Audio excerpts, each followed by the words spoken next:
É no livro de Êxodo que a história de Moisés é contada.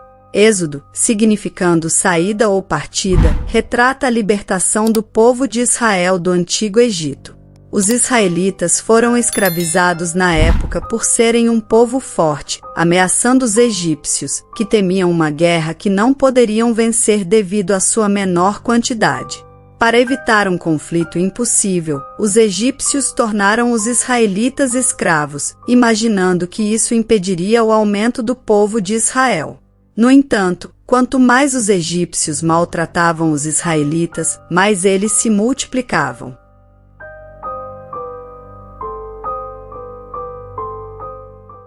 O faraó, buscando reduzir o número de israelitas, decretou a morte de todos os recém-nascidos do sexo masculino. Uma mãe desesperada lançou seu precioso filho nas águas do Nilo. Sob a luz das estrelas, Moisés, o escolhido, flutuou em um cesto de juncos, guiado pelo destino. Encontrado pela filha do faraó, foi criado como príncipe egípcio, alheio ao seu chamado divino. Seu tempo como príncipe egípcio terminou abruptamente quando, indignado com um condutor de escravos egípcio maltratando um israelita, Moisés o matou. Descoberto, foi forçado a fugir para não ser morto pelo rei do Egito.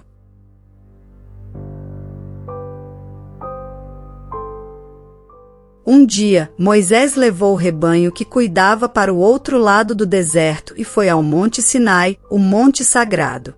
Ali, o Senhor o chamou através de uma sarça ardente, convocando-o para uma missão crucial, conduzir os israelitas para fora do Egito.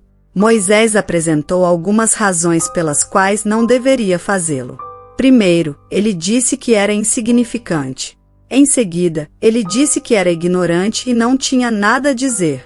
Sua terceira desculpa foi que ele seria impotente para convencer o povo de que Deus se encontrou com ele e lhe disse para liderá-lo. Deus disse que seu poder estaria com Moisés e ele realizaria milagres. Então Moisés disse que ele era incompetente para falar, tendo uma gagueira que o impedia de juntar as palavras. Então Deus providenciou seu irmão Arão para ser porta-voz.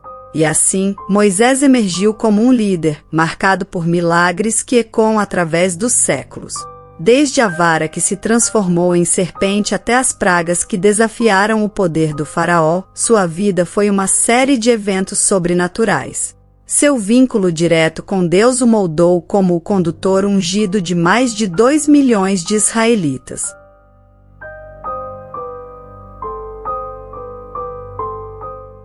Contudo, até os maiores líderes têm suas fraquezas.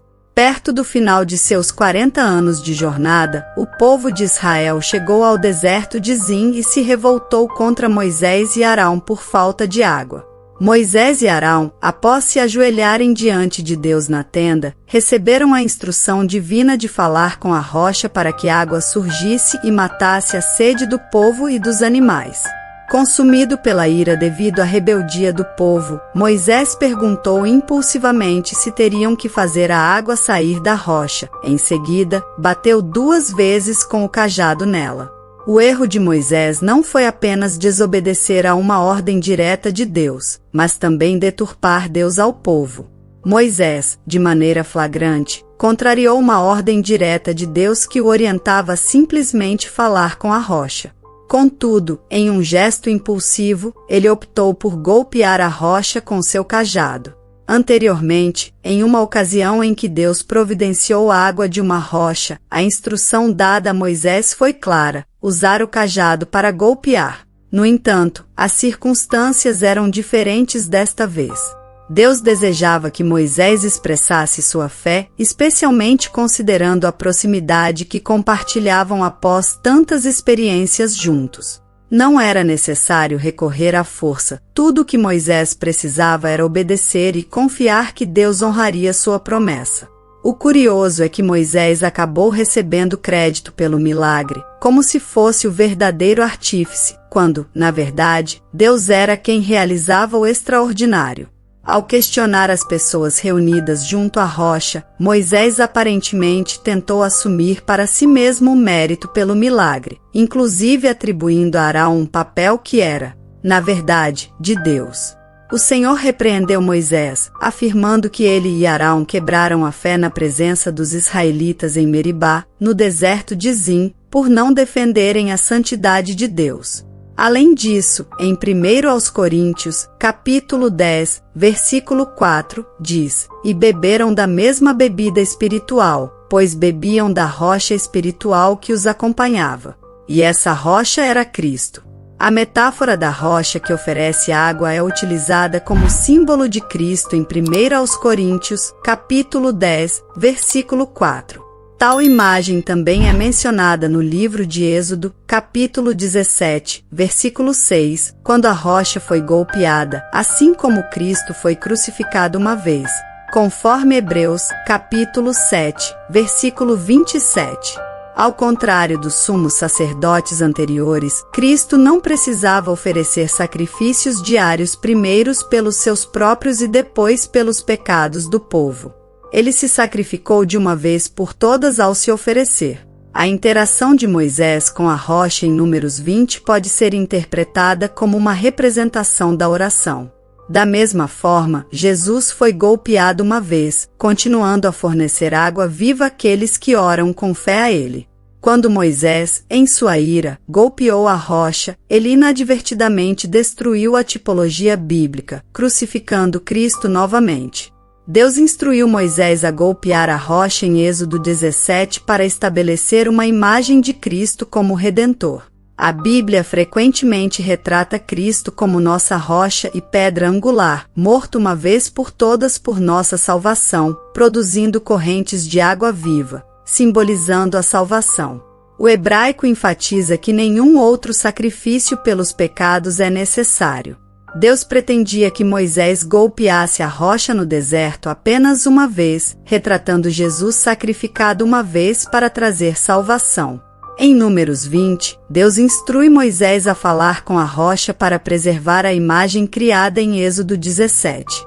Ao golpear novamente a rocha, Moisés quebrou a representação de Êxodo 17. Deus repreendeu Moisés para evitar uma compreensão distorcida da salvação, assegurando que entendêssemos que Jesus, a rocha, foi sacrificado apenas uma vez. Ao excluir Moisés da terra prometida, Deus destacou que a salvação não é alcançada pelas obras da lei, representadas por Moisés, mas somente pela obra de Jesus, simbolizada por Josué. A punição severa de Moisés por desobediência e distorção do sacrifício de Cristo ressalta a gravidade do erro. Moisés não pôde entrar na terra prometida como consequência. Apesar disso, ele não reclamou de sua punição, continuando a liderar fielmente o povo e honrar a Deus.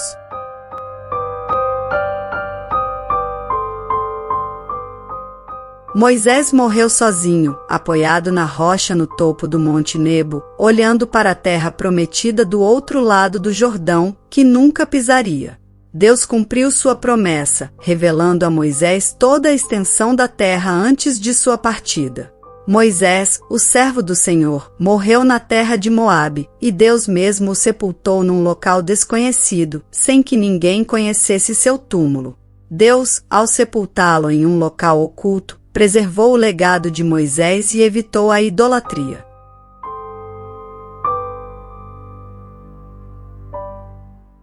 Deus não escolheu nos revelar muito sobre as circunstâncias da morte de Moisés. Foi determinado que ele tinha 120 anos no momento de sua morte.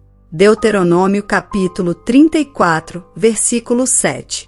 Moisés tinha 120 anos quando morreu, mas seus olhos não estavam fracos nem suas forças desapareceram.